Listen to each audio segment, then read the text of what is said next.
read the code, there's two addresses that are declared.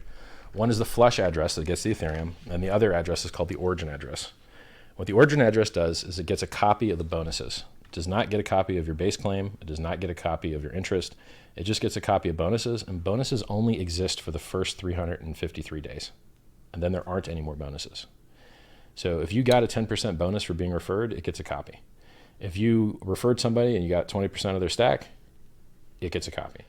So the amount that the origin address is rewarded is proportional to the amount that people use the cool bonuses.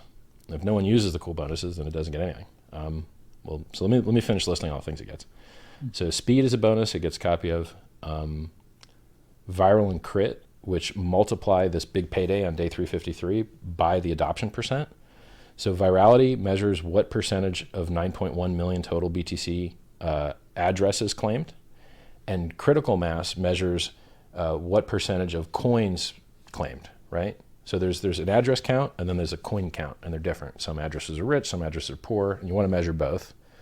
And so, if both of those maxed out at 100%, then it would multiply the unclaimable coins and the late penalty and all that stuff, right? So there's 18 million total BTC, but only about 9.1 million can actually try to claim after the whale penalties and the multi-sig can't claim and the Mount Gox me not.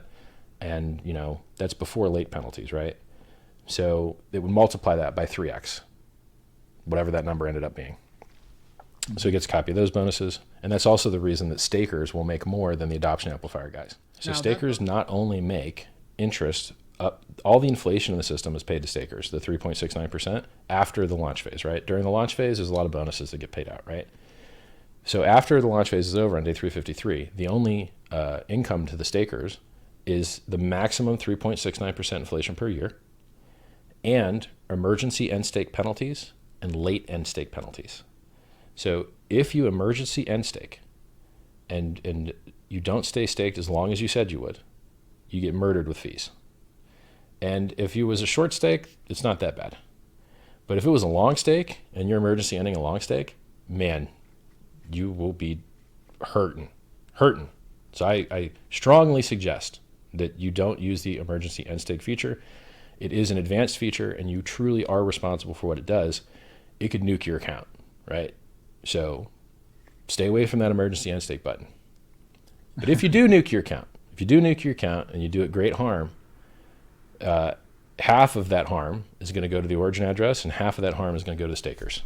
And so this is very interesting game theory because there might actually be an incentive for some people to produce FUD to try and get people to emergency end stake. Only one more thing.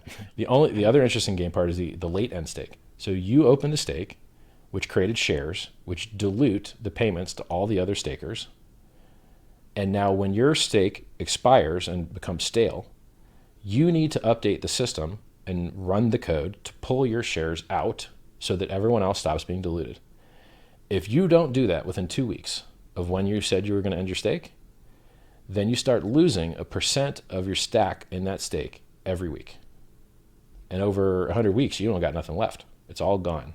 And half of that goes to the origin address and half of that goes to the stakers, right? Now, what if you go to jail? Someone else can run it for you. Anyone else in the world can run the good accounting function that will pull your expired shares out and update the system state to be more accurate, which is why we call it the good accounting function. Anyone in the world could do that. Now, I don't know if anyone will do that, right? What if you don't have any friends? What if you get hit by a car in your coma, or what if you go to jail and you ain't got no friends anymore?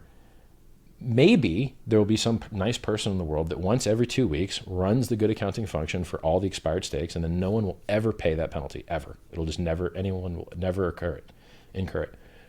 Or maybe the system is happy and the participants in the system are happy to see you bleed out. I don't know how it's going to work.